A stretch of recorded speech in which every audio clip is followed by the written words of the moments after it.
AFLW. Who watches it? Me. The more they play, the better it gets. The AFLW Show. This AFLW show will be better than any other AFLW show there is. We will talk the truth. We'll give all the reviews and previews of the rounds just gone and upcoming. We will talk about any topical conversations on this show. It's a show for the people. This is the AFLW show and it starts right now. Yes, no, maybe. I don't know. Can you repeat the question? You're not the boss of me now. You're not the boss of me now.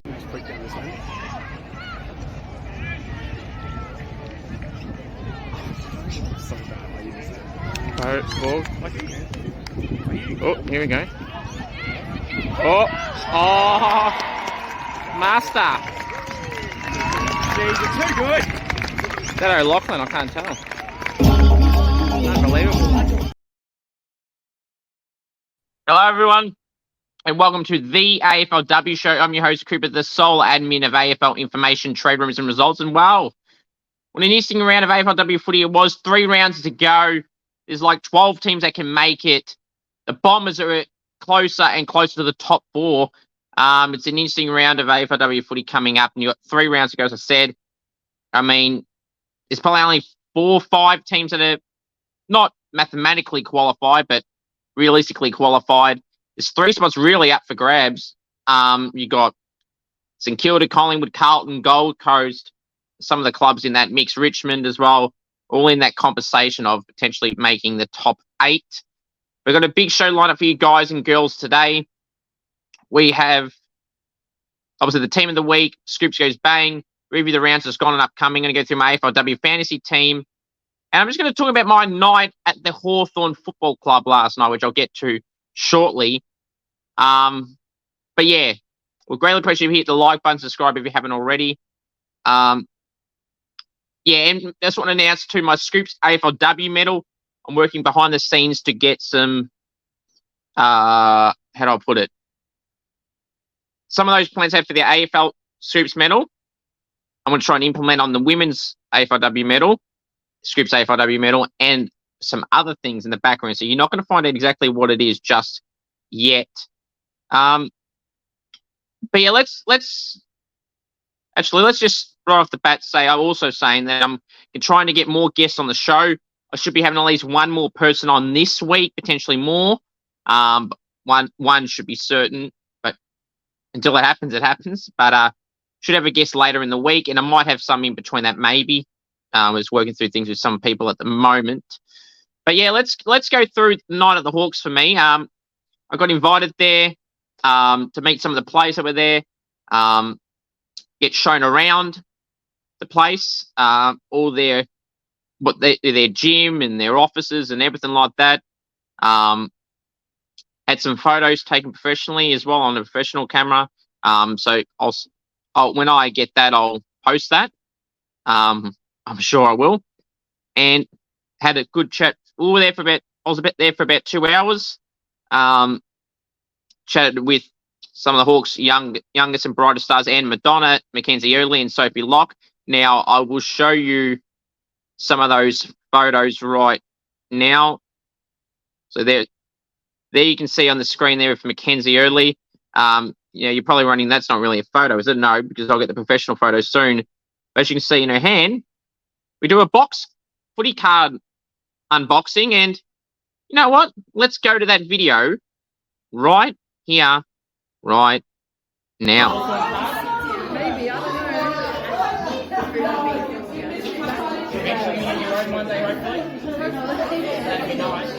We've got a Bree Conan, Ashley Riddell, Nat Ryder, Tyler Hayes, Name pronunciation.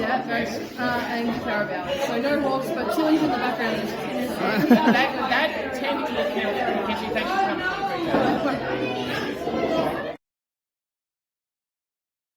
So if you couldn't hear the name that we were referring to, it was Ruby Slicer from the Pies. Mackenzie pronounced it well, and I know there's a lot of people that do struggle with pronunciations of Ruby Schleicher. So it's a tick to Mackenzie for getting it right. Now, here also is the photo with Sophie Locke from the Hawks. Anne Madonna, from the Hawks. This one. And then the next one is Sophie Locke, one of the Hawks' youngest and brightest stars. And then, Mackenzie, obviously, in her second season as a key defender, is having a ripper season so far. May feature later on in the episode in some capacity. Obviously, who I interviewed last week as well. And Madonna, who loves popping up for a few goals here and there for the Hawks. Kicked a couple again on the weekend, kicked a couple against the Saints not too long ago as well. In fact, the week before. So, on a goal-kicking spree is Anya Madonna, I should say. Anya Madonna. It's not Anne Madonna. It's Anya McDonough. And then, obviously, as I said, Sophie Locke and then Mackenzie Eardley. You'll see a professional photo and you'll see more. I don't know if I should tease you with the photo yet. I mean, it's a photo similar to these ones, but there's an added twist to it. I think I'm going to leave it, but let's just say one thing. I may have teased it in one of those photos. So if you're starting to think a bit straight, look at them photos, rewind if you have to. Go look at those photos in particular and notice a certain thing in the background, whatever, and then you might get the gist of what it actually is. I'm not going to tell you. You're going to have to guess yourself, and you'll know when I publish the photo, when I get that, whenever that is. So that'll be that. It was a great night at the Hawks. I'd like to thank everyone there for the opportunity and the girls for making me feel welcome. And, yeah, it was a really, really good night at the Hawks, so I greatly appreciate it very much. Now, alrighty. Let's now go through. It's a big one tonight. Please welcome the world famous segment, Scoops Goes Bang Boom. Well. I could bring up the umpiring again, and quite frankly, I was going to. Right? But now the West Coast coach, Michael Pryor, he got angry at the fixturing because they obviously got 10 rounds, 18 teams, so obviously 17 teams you would play, and why they have to play Melbourne, and he thinks it's disgraceful and things like that. He never apologised later last saying his comments. Wonder if he was forced to say that. But I like when coaches show a little bit of that as well. They don't just, say what the AFL want them to say. They say what they really think is what they say. And I like that. Now, he said it was the heat of the moment, and I'll believe him, but I slightly believe that he was forced to apologise for it. But he wasn't really wrong. Like, you got 10 rounds, you got 17 opposition teams, and they happen to play some of the top teams like Melbourne, who are far better than them. I get it, you have to play someone good. You can't just play all the bottom teams against each other. But I do understand his point of view with the context of the season. It's going to obviously upgrade to 12 games next season, which is good for the girls. And speaking to some players throughout the competition, they are really looking forward to their season being brought to 12 rounds and hoping that eventually it'll progress even further. But I agree slightly with Michael Pryor, the Eagles coach, who's not when he come out forced to apologise, but just in general. All right, so it kind of coincides with that. And I'm going to talk about the fixture length in Scoops Goes Bang as well. Like, they want to play longer seasons. I mean, just let them play longer. You're slowly improving that now this year, which is good, to 12 rounds for next season. But pump that up. Keep going further and further. Maybe fixture I don't know if you want to fixture the month or when it's played or when it starts and when it finishes. But come to a conclusion. You always got these ideas, AFL, for everything else. So sort this out. Sort the length of their season. Pretty plain and simple. And okay, I'm going to mention the umpiring. The umpiring in the games I went to, St Kilda, GWS and Northport and Carlton, Collingwood, were absolutely ridiculous. They really were, especially the North and the Saints games. Ridiculous. Not know what holding the ball means. You drop the ball illegally, that means it's holding the ball. Not, play on, I was knocked out. No! It's really embarrassing. And I'm sick of talking about it, but I'm going to keep talking about it if it's continuously going to be inaccurate. To the arms, I don't know how many times I have to say it. Lift your game. Lift your game. It's pathetic. Absolutely atrocious. All right. Now, let's go. Actually, I'm going to play another clip. Back after this. Adele. Oh, you're kidding. Martin on the siren. The first game, the Roos. 87-24. Right. We're just going to play that again for a second. And we'll be back after this. Neve Martin, the person I interviewed, she's a fantastic person. Ripper, I met her after the game. I'll show you the photo of that in a second. But a photo with her in a second. But in the meantime, watch this clip and yeah, enjoy. Adele. Oh, you're kidding. Martin on the siren. The first game, the Roos. 87-24. Adele. Oh, you're kidding. Martin on the siren. The first game, the Roos. 87-24. Adele. Oh, you're kidding. Martin on the siren. The first game, the Roos. 87-24. Adele. Oh, you're kidding. Martin on the siren. The first game, the Roos. 87-24. Adele. Oh, you're kidding. Martin on the siren. The first game, the Roos. 87-24. Adele. Oh, you're kidding. Martin on the siren. The first game, the Roos. 87-24. Well, yeah, Neve Martin, who I interviewed, she's a ripper person. Hopefully that's more of many games to come. I did actually have a clip, which is in my match day vlog. So actually, yeah, go and check out all my match day vlogs at the St Kilda Giants one. And there's the North Melbourne Port one, the second half of the Carlton Collingwood one. I did interviews with two Saints players, Olivia Vesely, she's absolutely awesome, and with Beth Pinchin as well, also from the Saints as well. So go and check out those videos if you haven't already. We'll greatly appreciate it. I'm losing track of how many interviews I've done lately. And vlogs and everything. It's unbelievable. So go and check them out. We got the Olivia Vesely from the Saints interview, Beth Pinchin from the Saints interview. And I bet she was pinching at the bit to get back into the team this week. See what I did there? Yeah, I know. Laugh.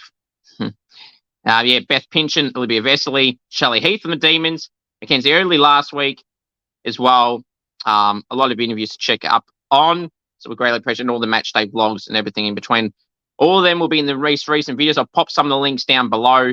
If not, go to the recent videos tab and you'll check them all. There's a lot there. A lot of trade rate videos as well.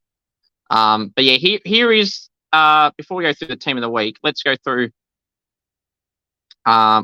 There is the photo of Olivia Vesely from the Saints. That interview is on the channel already, so go and check that out. As I said, I'll greatly appreciate. She's an absolute ripper person, good person to have a chat with on and off camera as well.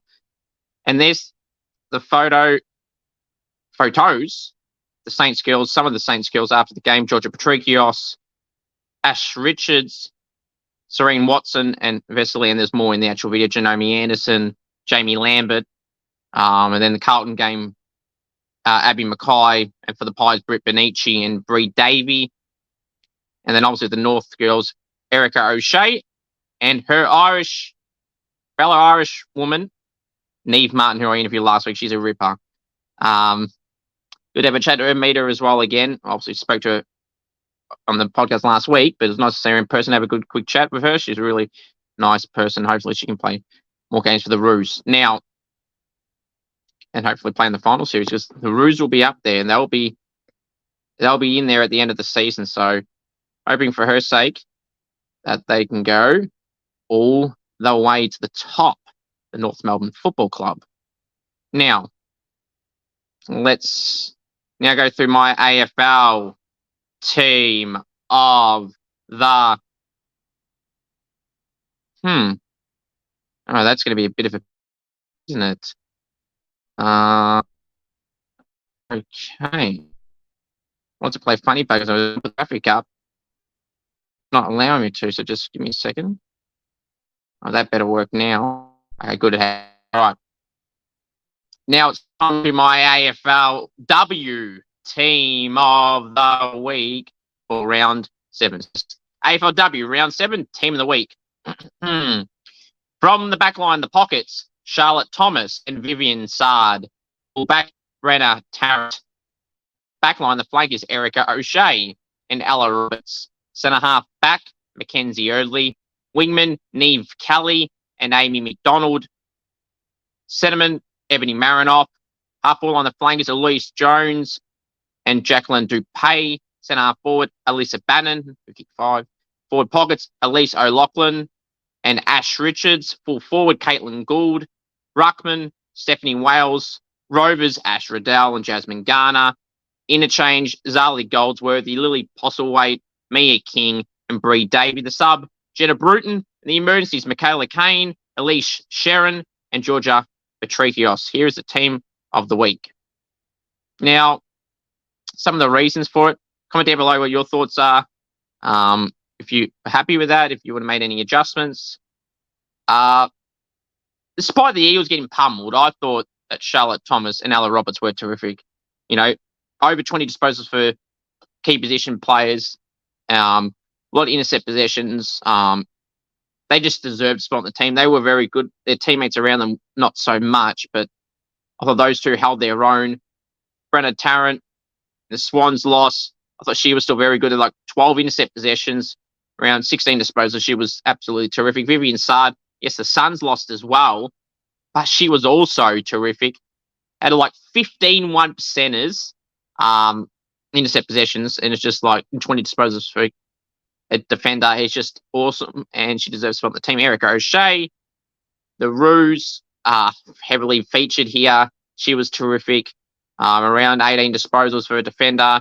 Run off halfback was very good, and she did very well. Mackenzie Eardley for the Hawks, key defender, 14 odd disposals, about 7 1%ers, had a terrific game. Neve Kelly, underrated game for her for the Crows. People talk about Marinoff and Hatchard and Gould. But Neve Kelly, who I did also interview at the start of the year, she was terrific. 24 disposals a goal. Her run off the wing, and she kicked a really, really good goal. So go and check that out if you haven't already. She was terrific. Elise Jones, 20-odd disposals, playing as a forward, did really well. Alyssa Bannon kicked 5, 5, 5, 5, and 5, and 5. She was good. Ash Richards kicked a couple, could have kicked 3. A lot of pressure, a lot of tackling, a lot of running and chasing. She was really good. Kicked 2, could have got 3, and had 5 tackles as well and did really well. Caitlin Gould kicked 3. Stephanie Wales had about 16 disposals, about 33 hit-outs, was terrific for the Bombers in their win over the Tigers. Ash Riddell and Jasmine Garner, they just seem to be in every week because they're so damn good. Ash Riddell kicked 2 goals with 35 disposals in her 50th game. Jasmine Garner kicked a goal. Nice goal from the boundary line right in front of me, which I posted in the vlog as well. She had 39 disposals and 1 goal too, I think it was. So that she was awesome. Zali Goldsworthy continues to have an underrated season. One of the rising star contenders. Kicked 2 nice goals. They gave a bit of the shush, which is also my match day vlog, put the hand on the ear thing. The Giants players love doing that. In the men's, Stephen Cornelio does the same thing, Cogs. Lily Postlethwaite kicked 2 and 16 disposals for the Lions, had a really good game up forward. Mia King had a really good game as well. Bree Davey had 21 disposals, about 14 tackles, about 16 contested possessions, about 8 clearances. She was absolutely awesome. And Jenna Bruton kicked a goal, 26 disposals, and about 7 tackles is the sub. Could have easily put her on the field, but who to take her out for? Put her in for.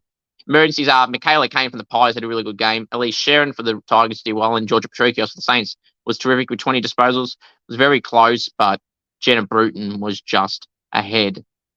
Comment down below your thoughts on my AFLW team of the week. All right. Now it's time to go through reviewing round 7. It's quite frankly a really, really interesting round. Let's now go through it. So let's go review round 7, and started on Friday night in Adelaide. It was Adelaide and the Bulldogs. The Bulldogs got close in the first quarter, but after that, they weren't really in it, if we're being brutally honest. Let's go 59-17. Adelaide Crows won by 42 points. Disappointing for Keely Coyne, who unfortunately Sansa confirmed has done her ACL. Abby Ballard, the same for the Crows. I wish them both all the best. Keely Coyne, who live we all thought, and she even thought herself, that she had unfortunately done her ACL. Then she came back on the ground for a few minutes, and then the club said that she mentions that she still had some discomfort in her knee, and they had scans today, as of this recording, but only in about an hour ago. And unfortunately, scans have confirmed an ACL. So we wish Keely Coyne all the best. A very young, promising player for the Bulldogs. They can't catch a trick, the Bulldogs, with injuries. And Abby Ballard, unfortunately, did her ACL for the Crows as well. So, and then it was Dom Carruthers had a courageous, I won't say Nick Riord-esque, but that type of mark was very brave, and probably one of the toughest and bravest sacks I've seen in AFLW this season. It was maybe ever. It was very, very strong, brave from Dom Carruthers. Very, very brave. And she's also missing with concussion this week from that incident. So we wish her all the best as well. Carnage at the Bulldogs game. And again, more injuries for the Bulldogs and Crows. But yeah, Marinoff, Hatcher, Neve Kelly, Caitlin Gould, the usual names were all terrific and dominant for the Bulldogs. Ellie Blackburn, after being held to 0 disposals at quarter time, finished with 22. Just shows how good she really is. Ellie Blackburn. But yeah, it was the Crows get the win and stay on top of the ladder. Next game to go through was the Saints 48 defeated the Giants 35. Saints by 13. Zali Goldsworthy got the first goal, and I was like, oh, come on, surely not. The way we've been playing, that this shouldn't be the way it is. But I was so impressed with the performances of Olivia Vesely, Ash Richards, Georgia Patricio. Jessie Waller was not good again. Tiana Smith, the tackling machine, she was also really, really good. But it's great to see these improvements from these players. And continue to be very strong. And Saints have won 4 in a row. The Saints have won 4 in a row. How good is that, Saints fans? 4 damn wins in a row. It is absolutely awesome. And honestly, it's great to see. And I'm going to get the ladder up in a second, because I feel like it's important to show you the ladder. But the Suns, Zali Goldsworthy was good. Elise Parker, who's unfortunately for the rest of the year with syndesmosis, and we wish her all the best. She played throughout the game. I had 25 disposals. She was, as always, Elise Parker is a gun player for the Giants. A very, very good player, and probably not talked about as much, if I'm being brutally honest. I mean, she's been a great player, but probably never been linked to, say, a top 5 player in the comp scenario. But I feel that she definitely can compete with those names. So very underrated to some. I'm sure the Giants, she's highly regarded, but on the outside of competition, I thought she's been very good. Now let's get that ladder up now before we go into the next games. So let me get that banner off so I can put the photo up, so there's no issues there. So you got the Crows there on 28. Roos a second on 24, with the Demons in third. Brisbane in fourth on 20, and Essendon equal fourth on 20 as well. Obviously, big percentage gap. And you got Geelong 16 points in 6th spot. Same with the Gold Coast in 7th on 16. Pies on 8th on 16. Carlton in 9th on 16. The Saints on 10th and 16. Only 1.5% separates the Saints and the Pies and the Blues between them. So, and the Tigers are in 11th on 12th spot points, along with Sydney and Freo on 12. The Hawks got a win, puts them into 14th on 8 points, and then you got the Power Giants, Eagles all on 4, and the Bulldogs are winless on the bottom.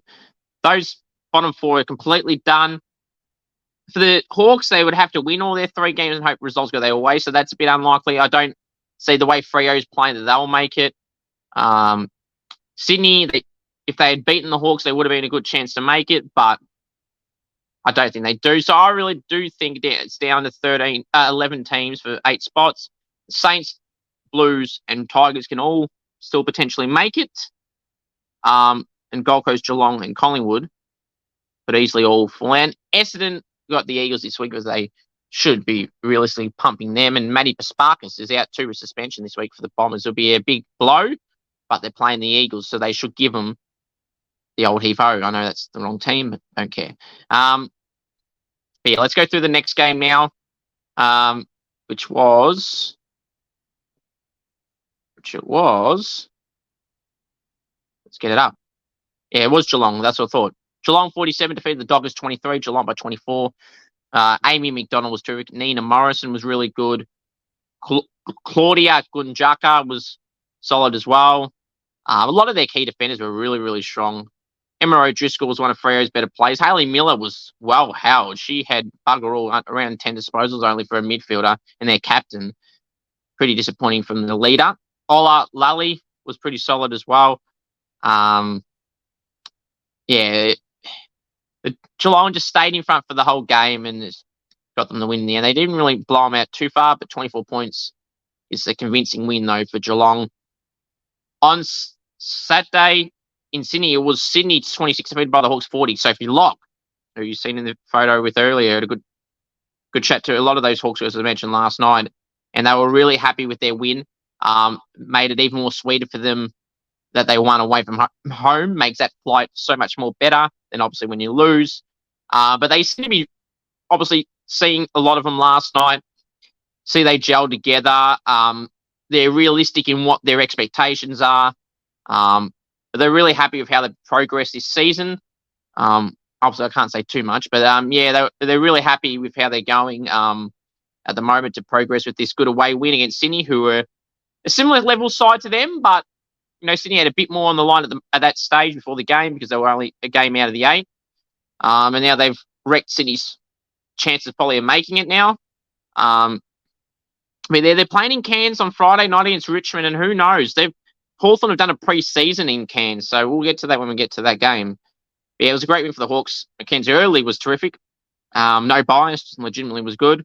Chile Lucas Rod, their captain, was one of their better players as well. Sophie Locke was solid. Yeah, they all round had a good team effort and had a good win in the end by 14 points. The Q Clash, Gold Coast, Brisbane. Gold Coast 21 defeated by the Brisbane Lions 57, Brisbane by 36. Disappointing for the Suns. They're still in that finals mix and they're still in the 8, but, you know, Stanton was well held, but Dupay had a terrific season. Played all over the ground, mainly as a forward, but played down back in late in quarters as well, where that Pies game, a big back I keep referring to. She was terrific. Really, really strong and ruined Collingwood's chances of winning that game. But for the Brisbane Lions, Ali Anderson, Sophie Conway, Lily Postlethwaite, some of the better players there. Talia Hickey in the ruck did okay. It was a great team performance for the Brisbane Lions to beat their arch rivals pretty easily in the end by 36 points. But Gold Coast is still in that 8 mix, and hopefully they can stay in there. Dreamtime match, Saturday night it was at Icon Park. Richmond 36 defeated by the Bombers 53. Richmond had their chances early, but Essendon too strong and too good. Get it? Probably too good. Yeah, they were too good. She was too good as per usual. It's in her name. Maddie Paspark was really good. Stephanie Wales I thought was terrific in the ruck, as you've seen her in my team of the week earlier. She was awesome. But yeah, they're a really good win for the Bombers in the end. And as I said, they're 5th at the moment, equal 4th on points. So great win for the Bombers. And they got the Eagles this week, so they should win that easily. On Sunday, it was North Melbourne against the Power.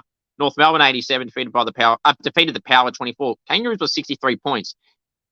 Port kicked the first goal. It was 8-0. Then after that, it was 87-16. That's just unacceptable. Neve Martin in her first game, although the stats may not have been high, I thought she was really impactful. She got a lot of contests, a few tackles, and there's a few stats that she recorded. For some reason, they weren't recorded, which I don't know why. It does is the AFL. That really annoys me. Some players get some stats where they tackle someone, and then another player jumps on them, and they may not get that tackle. They should. Do your stats probably AFL champion data. Champions. Righto. But yeah, I thought she was really impactful for her first game. Yeah, she was really, really good. It was nice to see the video before the game too of her teammate Erica O'Shea, her housemate as well, and best mate, both Irish girls, presenting her jumper, which was pretty cool. And then also Ash Riddell had her 50th game as well. But yeah, it was really good. North Melbourne did really well with the celebration of Neve Martin's debut and Ash Riddell and Kate Sheedlord's 50th game in the AFL for North as well. Obviously, Sheedlord played at the Saints for the majority of those games, though. But yeah, so as I said earlier, Garner, Riddell, O'Loughlin, Mia King, Jenna Bruton, Erica O'Shea, Talia Randall was good. They had a lot of strong plays with the power. No one was good. No one was good. And that's a real concern that there. Erin Phillips seems to be going along okay, but isn't the player that she used to be. Hopefully she can prove me wrong. She is a very, very good player. I thought it was only really two players I thought did all right for them. It was Matilda Schultz in the ruck, along with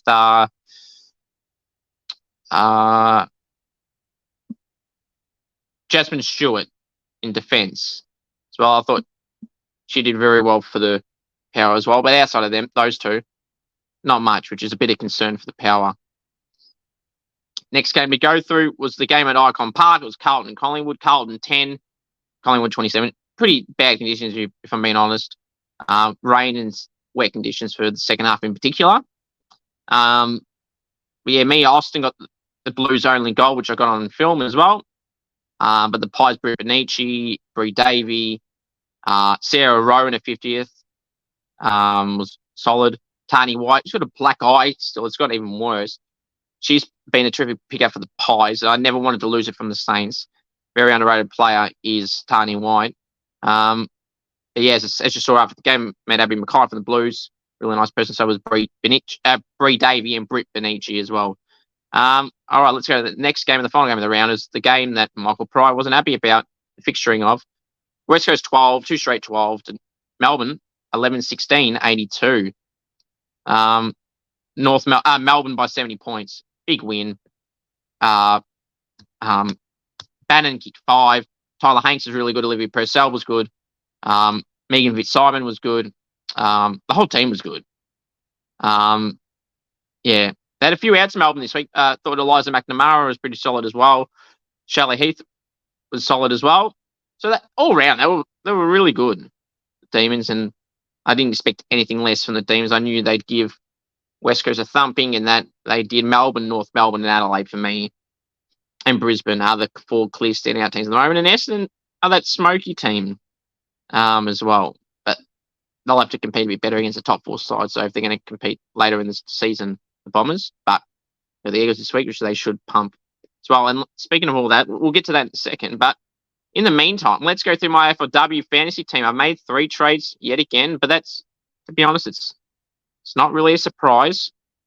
I scored 1,267. I mean, still with that cheap defense, it's like I'm taking it, but I did drop in the rankings so slightly. I'm now 7,018 when I was 6,645 the week before.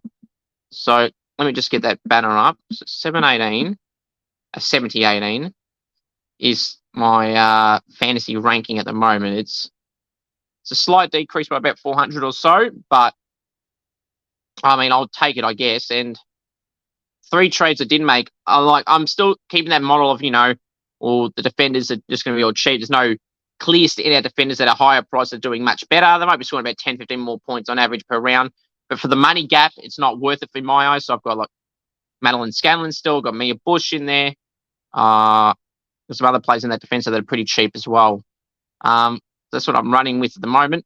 So my 3 trades I've done, I've gone out. I've gone Jamie Lambert's gone out, made some money. Time to move on to a more consistent 100-point scorer, which I've done, which I'll tell you in a second. Christy Stratton, who's done terrific for me, is the Hawks rookie forward who's now gone up to about 880k. So time to let her off the team now. And Chloe Malloy I've taken out. I've been thinking about this for a couple of weeks. I've had to do other trades around it. But I'm really happy with my replacements. I brought in Zali Goldsworthy from the Giants, around $1 million now in fantasy. She's been terrific. Scoring consistent 90s to 100s. So I thought she could do really well on the team. Sophie Locke scored a nice 52 or something on the weekend as a cheaper player option on the field, who I met last night. Ripper. And Ash Riddell. I've been wanting to get her in for a while and finally been able to get her in the team.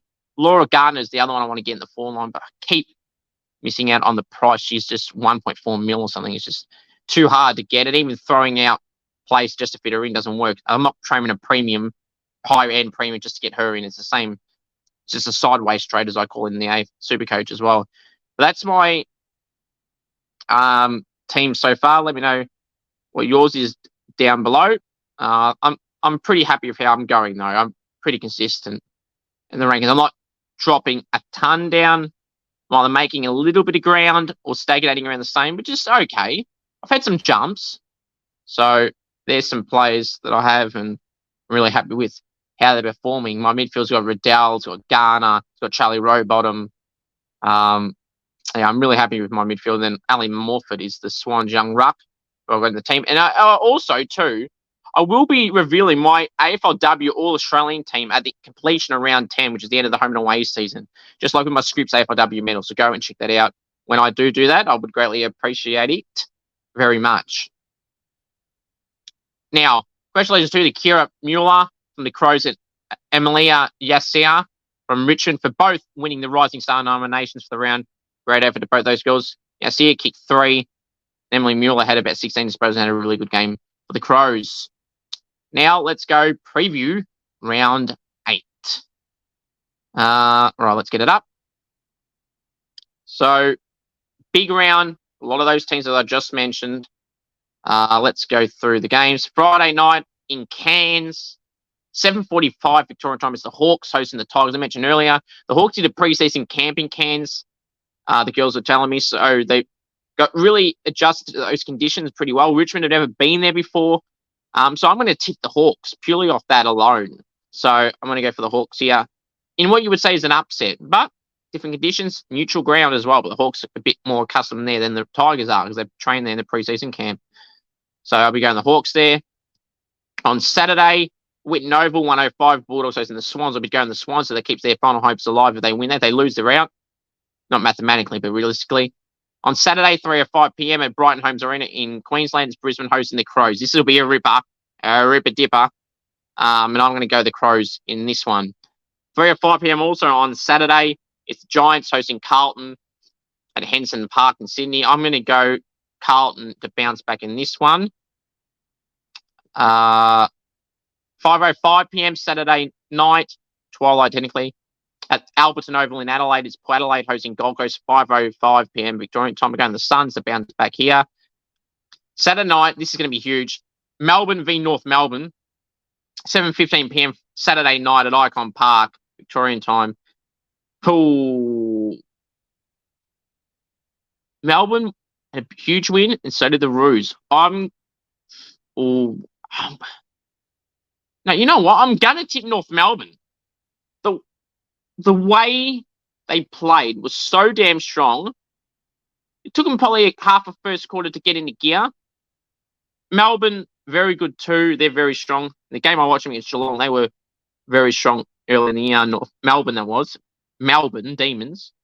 This is a real toss of the coin. I'm going to go North Melbourne, but Melbourne could easily win this. Now, on Sunday, there's 3 big games. Sunday, 1:05 p.m. Collingwood v Geelong and Vic Park, 1:05 Vic time on Sunday. I'm going to go the Pies just over Geelong, just toss of the coin. 3 or 5 p.m. Victorian time in Perth at Fremantle Oval. It's the Dockers hosting my Saints. I'm going to have the Saints by 10 to 15 points. Nicola Xenos has got a fitness test during the week, which she should play. I'm going to have my Saints there, of course. Final game of the round, 5:05 p.m. down at Windy Hill in Melbourne. 5:05 p.m. Victorian time. It's the Bombers hosting the Eagles. The Bombers will win easily. No Manny Pasparkas. And Dario Bannister, unfortunately, did a race. I wish her all the best as well. The Bombers are going to win by about 50 points. It should be a big win for the Bombers. So my final thoughts are simply this. You want me on Cameo? Head to cameo.com/Cooper G. Want me to roast a friend? Wish someone happy birthday? Anything at all? Cameo.com/Cooper G. Next week, I should have a special guest on. They were meant to come on this week. They had some personal things pop up, so they should be on next week. If not, it's okay. But yeah, look forward to that. More player appearances on the podcast. I'm really looking forward to it. If you know any AFLW players and you want me to interview them, please let me know.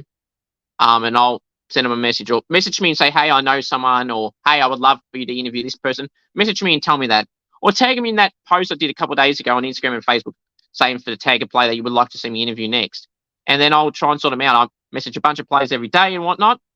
I would love to get more on, and if you know anyone and would like to help me get more on, please feel free to message me Instagram AFL Info Live, or Facebook AFL Information, Trade Rumors and Results. Thank you. 3 rounds of AFLW to go.